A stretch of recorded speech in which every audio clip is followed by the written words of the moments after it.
Hello दोस्तों, कैसे हैं आप सब। Welcome to our channel Travelopedia. दोस्तों, आज जिस राज्य के बारे में हम बात करने जा रहे हैं उसका एक जिला भारत का सबसे ज्यादा लिटरेसी रेट वाला जिला है। भारत का वो राज्य जहां पटाखे जलाना बैन है और इसी राज्य में ना सिर्फ भारत का बल्कि दुनिया का सबसे बड़ा परिवार रहता है। और यही है वो राज्य जहाँ सबसे ज्यादा जनजातीय लोग रहते हैं। और इस राज्य का पहनावा, संस्कृति, खान पान और त्योहार यार सबसे अलग और खास है। और इसी राज्य में होता है खतरनाक बैम्बू डांस। गेस व्हाट, क्या आप समझ पाए कि हम किस राज्य की बात कर रहे हैं। दोस्तों, हम बात कर रहे हैं भारत के पूर्वोत्तर में स्थित खूबसूरत सेवन सिस्टर्स में से एक मिजोरम राज्य के बारे में। तो चलिए फटाफट दोस्तों चलते हैं मिजोरम के एक बेहतरीन सफर पर। लेकिन हाँ, वीडियो में आगे बढ़ने से पहले हमारे चैनल को सब्सक्राइब करके बेल आइकन जरूर दबा दीजिएगा। चलिए सबसे पहले आपको बता दें कि आइजोल मिजोरम की राजधानी है और यहाँ का सबसे बड़ा शहर भी है। आर्थिक और सांस्कृतिक राजधानी का दर्जा भी आइजोल को ही प्राप्त है, जो 1132 मीटर की ऊंची पहाड़ियों पर बसा बहुत ही खूबसूरत और सुंदर शहर है। दोस्तों, मिजोरम अपनी सीमाएं मणिपुर, त्रिपुरा, असम, बांग्लादेश और म्यांमार के साथ में शेयर करता है। मिजोरम की कुल जनसंख्या 13 लाख के आसपास है और ये भारत में दूसरा सबसे कम आबादी वाला राज्य है। और आपको बता दें कि मिजोरम भारत में केरल के बाद दूसरा सबसे ज्यादा लिटरेसी रेट वाला राज्य है यार। और राज्य की साक्षरता का दर लगभग 92% है। और साथ ही भारत का सबसे ज्यादा लिटरेसी रेट वाला जिला भी मिजोरम में ही मौजूद है। मिजोरम में सरचिप नाम का एक जिला है जिसकी लिटरेसी रेट लगभग 98% है यार। और दोस्तों, मिजोरम के मूल निवासियों को कुकी कहा जाता है। मिजो के अलावा मिजोरम में अंग्रेजी भाषा का इस्तेमाल किया जाता है और ये दोनों ही राज्य की ऑफिशियल लैंग्वेजेस हैं। दोस्तों, मिजोरम को सॉन्ग बर्ड ऑफ इंडिया के नाम से जाना जाता है। मिजोरम शब्द 3 अक्षरों से मिलकर बना है, मी, जो और रम। इसका मतलब होता है पहाड़ियों में रहने वाले लोगों का प्रदेश। 7वीं शताब्दी के दौरान चीन और बर्मा से मंगोलॉइड्स ने मिजोरम में आकर बसना शुरू कर दिया था। मिजोरम एक बहुत ही खूबसूरत राज्य है यार। राज्य का 34% हिस्सा तो सिर्फ जंगलों से घिरा हुआ है। कर्क रेखा के नजदीक होने के कारण पूरे साल यहाँ मौसम काफी हसीन और सुहावना रहता है। ये राज्य अपनी प्राकृतिक सुंदरता, झीलों, नदियों और पहाड़ों के लिए बहुत प्रसिद्ध है और प्रकृति की गोद में बसा है, ये समझ लीजिए आप। और यहाँ घूमने के लिए एक से एक शानदार जगह हैं। दोस्तों, अंग्रेजों के द्वारा भारत पर शासन किए जाने के बाद भी लंबे समय तक मिजोरम आजाद रहा, लेकिन सन 1890 में अंग्रेजों ने इस राज्य को भी अपने अधीन कर लिया। मिजोरम उस समय असम के ही अंतर्गत आता था। मिजोरम में कुछ मिशनरीज ने बड़े पैमाने पर ईसाई धर्म का प्रचार प्रसार किया और यही वजह है कि आज यहाँ लगभग 88% आबादी ईसाई धर्म को मानती है। तो वहीं बौद्ध धर्म यहाँ का दूसरा सबसे बड़ा धर्म है। इसके बाद हिंदू धर्म का नंबर तीसरे नंबर पर आता है। दोस्तों, 1972 में मिजोरम को असम से अलग करके एक केंद्र शासित प्रदेश का दर्जा दिया गया और 20 फरवरी 1987 को ये भारत का 23वां राज्य बना। हर साल 20 फरवरी को मिजोरम राज्य का स्थापना दिवस सेलिब्रेट किया जाता है। एक सर्वे के अनुसार मिजोरम में परिवार वाले अपने बच्चों पर बहुत ज्यादा दबाव नहीं बनाते हैं कि बड़े होकर क्या करना है क्या नहीं करना है। बड़े होने के बाद बच्चे स्वतंत्र होते हैं और हाँ, लिव इन का कल्चर भी यहाँ पे धीरे धीरे नॉर्मल हो रहा है। अब दोस्तों, आपको बता दें कि मिजोरम की सरकार ने एयर पॉल्यूशन को जहन में रखते हुए 2009 में राज्य पर आतिशबाजी और पटाखे बैन कर दिए थे और इसी के साथ मिजोरम नॉर्थ ईस्ट का सबसे साफ सुथरा राज्यों में से एक बन गया है। मिजोरम की जीडीपी $3.61 बिलियन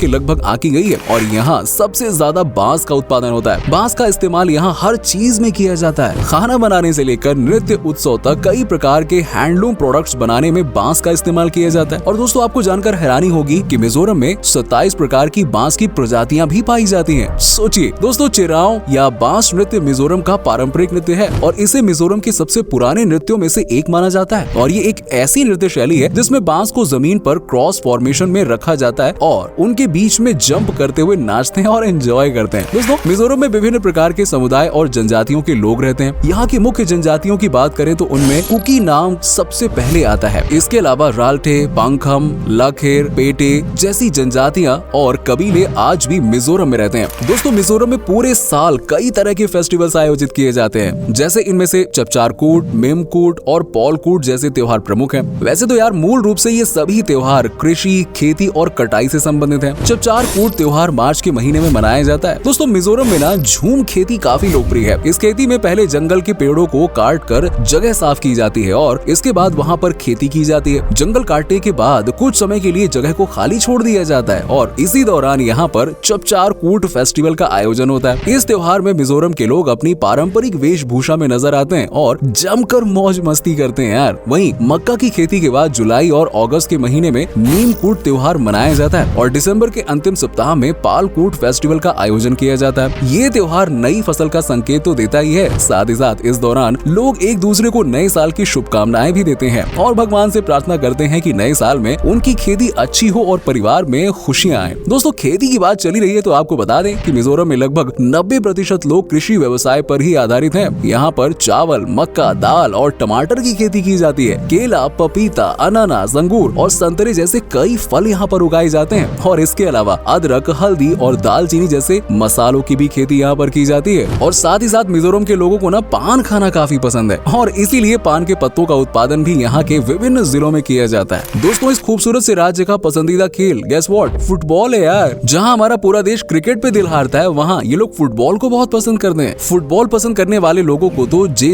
लपेक्लुआ के बारे में पता ही होगा। ये मिजोरम से बिलोंग करता है और ये एक इंडियन प्रोफेशनल फुटबॉलर है जो कि स्ट्राइकर के रूप में खेलते हैं। वो इंडियन सुपर लीग के इतिहास में दूसरे सबसे ज्यादा भारतीय गोल करने वाले खिलाड़ी हैं। दोस्तों, मिजोरम के लोग काफी ईमानदार माने जाते हैं और मिजोरम में ऐसी कई दुकानें आपको मिल जाएंगी जहाँ पर बस दुकानें होनी और दुकानदार है ही नहीं। जी हाँ, फल और सब्जियां जैसे सामान यहाँ दुकानों पर थैलियों में बांधकर लटका दिए जाते हैं। जिस किसी को इन सामानों की जरूरत होती है वो दुकान से ले जाता है और साइड में रखे बॉक्स में उसके बदले में पैसे डाल देता है। और इतनी ईमानदारी आपको शायद ही भारत के किसी या दुनिया के किसी कोने में देखने को मिलेगी यार, गजब है। अब दोस्तों, क्या आपको पता है कि दुनिया का सबसे बड़ा परिवार भी मिजोरम में ही रहता है? जी हाँ, जियोना चाना, जिनकी हाल ही में 76 साल की उम्र में देहांत हो गया और वो 39 पत्नियों, 94 बच्चे, 14 बहुओं और 33 पोते पोतियों समेत कुल 181 लोगों के परिवार के मुखिया थे। और ये परिवार 100 कमरे वाले घर में, यानी कि बड़े से घर में कहीं रहता था, महल में। दोस्तों, विश्व के सबसे बड़े परिवार के रूप में इनका नाम Guinness book of world records में भी दर्ज है। और दोस्तों, अगर इन लोगों के खाने पीने की बात करें ना, तो एक आम परिवार का महीने भर का राशन तो जियोन का परिवार एक ही दिन में खा जाता था। अब दोस्तों, 181 लोग रहते हैं यार, इसे परिवार क्यों, मोहल्ला भी कहें तो कम थोड़ी होगा, है ना। दोस्तों, इनके एक दिन के खाने में 40 किलो चावल, 40 किलो चिकन, 24 किलो दाल और 50 किलो सब्जी की जरूरत पड़ती है। मिजोरम की पलक झील राज्य की सबसे बड़ी झील है, तो वहीं छिमतुपुई रिवर इस राज्य की सबसे प्रमुख नदी मानी जाती है। और अगर आपको ट्रैकिंग, हाइकिंग का शौक है और प्रकृति से प्रेम है ना, तो यार एक बार मिजोरम की सैर पर अवश्य आना। अप्रैल से लेकर अक्टूबर के महीने तक इस राज्य में जमकर बारिश होती है और बारिश में घूमने का मजा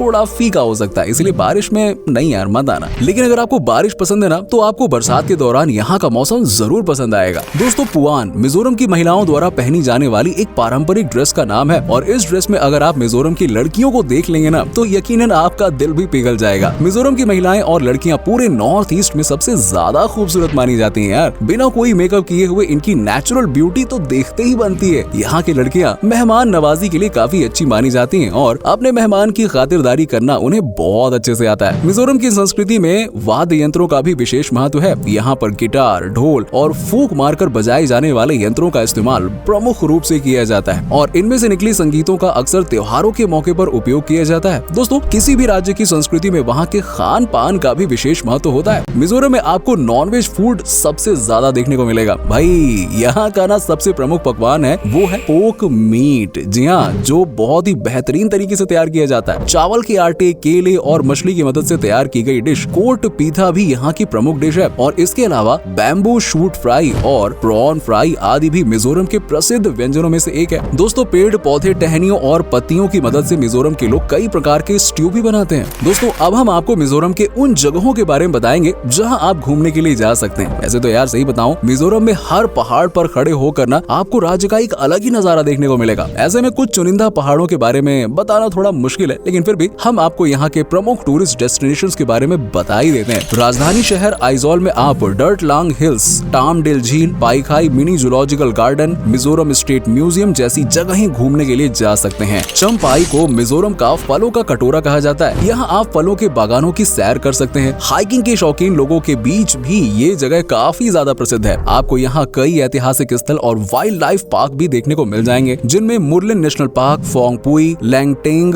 वाइल्ड लाइफ सेंचुरी आदि शामिल है। लुंगेली मिजोरम का दूसरा सबसे बड़ा शहर है और राज्य का एकमात्र हवाई अड्डा भी इसी शहर में स्थित है। ये बांग्लादेश की सीमा के निकट है, जहाँ मिजोरम की सबसे प्रमुख पर्यटन स्थल है। इन सब के अलावा वांटवांग फॉल्स, रेक, सरचिप, सेहा, कोलासिब जैसे अनेकों जगह आप मिजोरम में घूमने के लिए जा सकते हैं। दोस्तों, अगर आप वाकई में ना शांत और सुकून भरी जगह छुट्टियां मनाने के लिए सोच रहे ना, तो यार मिजोरम आपके लिए परफेक्ट डेस्टिनेशन हो सकती है। हवाई मार्ग से यात्रा के लिए लैंगलुई एयरपोर्ट बेस्ट है। वहीं अगर आप ट्रेन से यहाँ जाना चाहते हैं तो भाई इसके लिए आपको असम के सिलचर तक आना होगा और यहाँ से टैक्सी व बस की सुविधा आपको मिली जाएगी। तो दोस्तों ये था धरती की जन्नत कहलाने वाले राज्य मिजोरम। उम्मीद करता हूँ कि आपको हमारा ये एपिसोड पसंद आया होगा। हमें नीचे कमेंट सेक्शन में कमेंट करके जरूर बताइए कि आज की वीडियो में आपको मिजोरम की कौन कौन सी बात सबसे अच्छी लगी। आप में से अगर कोई मिजोरम से है तो हमें जरूर बताइए। वैसे क्या कभी आप मिजोरम गए हैं, और गए हैं तो आपका एक्सपीरियंस कैसा रहा है यार, ये भी हमारे साथ में जरूर शेयर कीजिएगा। साथ ही साथ वीडियो को अपने दोस्तों और रिश्तेदारों के साथ में शेयर करना बिल्कुल मत भूलिएगा। हमारे चैनल को भी सब्सक्राइब कर दीजिएगा और वीडियो को एंड तक देखने के लिए आप सभी दर्शकों का शुक्रिया। आपसे फिर मुलाकात होगी एक और नए वीडियो के साथ।